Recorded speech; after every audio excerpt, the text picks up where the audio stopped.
Welcome back to Adelaide, South Australia, where I'm with probationary constable Chris Iliff, former Metropolitan Police Chief Inspector, moved with his family to South Australia just now 6 months ago.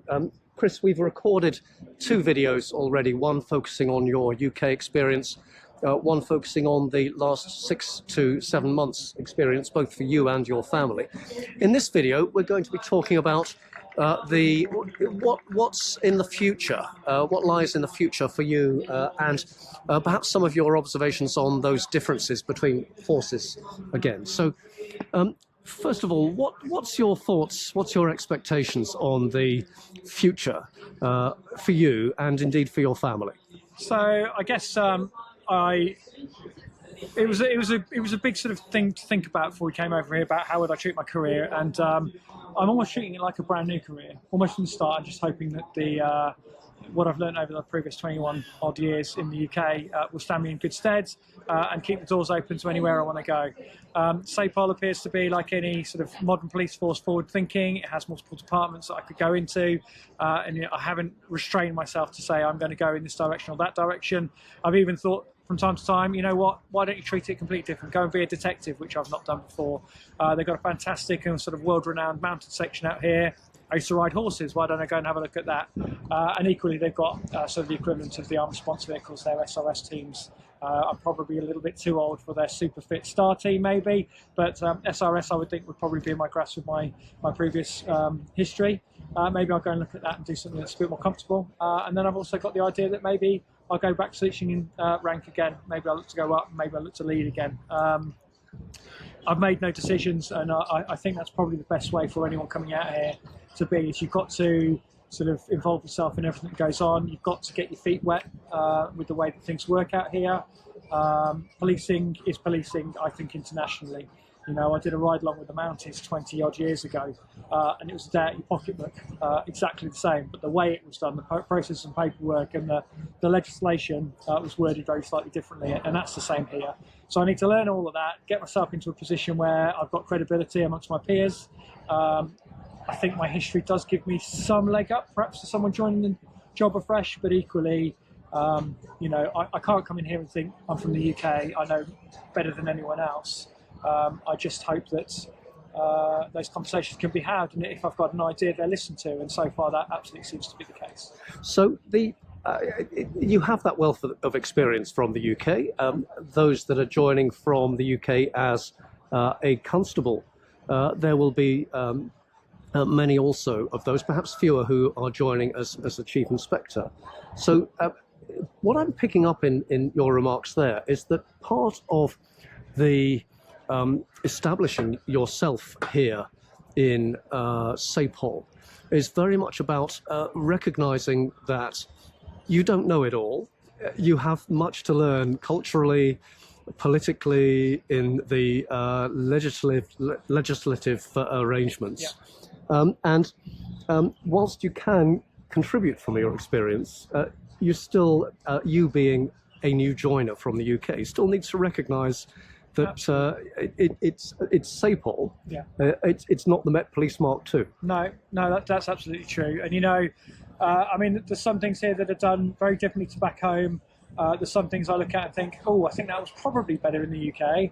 But there's so many things over here where they absolutely have not followed our path. And what I would say perhaps are some of the mistakes that UK policing has been made, and some of the reasons that people might be trying to decide whether UK policing is still for them or not.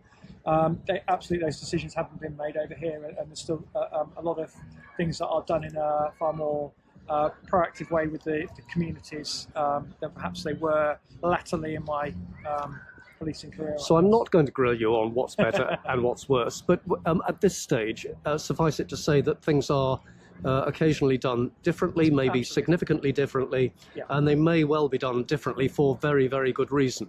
Yeah.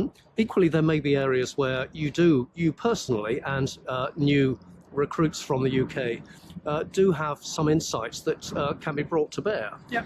We were talking just a little earlier off camera about the COP summit that may or may not be coming to Adelaide in the near future.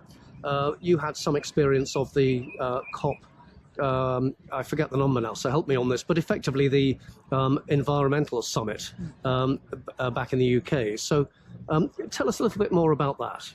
Yeah, so the UK held COP26, I think it was, over in Glasgow, and although I wasn't directly responsible for any of the actual work on the ground there, the later stage of my career was creating policy and guidance for the counter-terrorism security coordinators and the counter-terrorism security advisors, and the people that would then go into Glasgow and help with that counter-terrorism kind of response. One of the teams that used to work for me, for example, did a lot of the GIS type mapping and patrol strategies and stuff up there for things like counter-drone and so on and so forth. SAPOL and through the Commissioner, who has been very, very present throughout this process, by the way. He came to certainly our initiation, our induction, our swearing in, and was very open and honest about how he wanted us to be here and share our experiences. He made it clear it wasn't a closed door. SAPOL have sent out emails since that decision to hopefully, for Adelaide's sake and South Australia's sake, host COP31. Has anyone been involved in that kind of thing before? And they've said that they would be talking to us and trying to glean our experiences and what we've learned from that experience here. So they do seem absolutely open to it, which is, again, it's a very welcome thing for us. So part of the approach that Policing TV, our sister organisation Policing Insight, has is very much to share good and excellent work wherever it takes place in the world. And that sharing is really put into stark illustration here with you having that experience, which is now available to SAPOL here on the ground in Adelaide. Yeah, and again, some of my colleagues on my own courses, again, one of the people who used to work with me back at NAXO is over here, and his wealth of experience could be gleaned if they so wish. We've got people who've worked on things like what would be famous for the UK cops, but I think it's becoming kind of an international brand. Things like Project Servitor, which are kind of CT pulse patrols into crowded places, as was, or venues and public spaces, the future language. They're over here now. They've got that experience. They can tell and help SAPOL look at it and go, this might not necessarily be the right thing for SAPOL. It might not be better than what you do already, but how about you listen to what we've done and take the good bits from it, and equally listen to when we say things didn't work for us as well. And they've been absolutely open to all of that from what I've seen so far. So, yeah, the future, I hope, is bright for that kind of... Well, the future may also be bright for a little later on this evening. What you won't know, Chris, is that behind particularly your left shoulder, but occasionally your right shoulder, there's been a number of the Lions fans gathering. I'll leave you to watch the video back to determine what you think of the various sorts of garb that they were wearing. But you and I are both going to the match this evening. I'm just going to swing the camera around to the Adelaide Oval, just over the bridge there. I've got to ask this. Who are you going to be supporting? Again, that's one of the perpetual questions I've kind of asked myself since I've come out here. At what point do I feel Australian enough to support Australia? It's an Australian-New Zealand Invitational tonight, 15, of course. Absolutely. But, at some point, will I consider questions like, do I want to become an Australian citizen? And we're only sort of 4 years away from being able to have that decision on our doorstep and make that kind of decision. But, I guess for now, I'm still British through and through. And I think there's only one thing to say, really. Tonight, I will be absolutely a Lions fan and cheering them on when I go to the Oval tonight. Let's see what the result is a little later. But for the time being, Chris, thank you so much. Probationary Constable Chris Iliff, former Chief Inspector back in the UK. It's been fascinating hearing from you.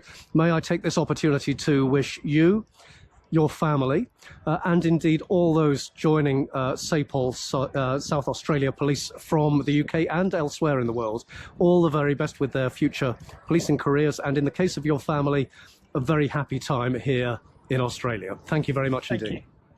Thank you.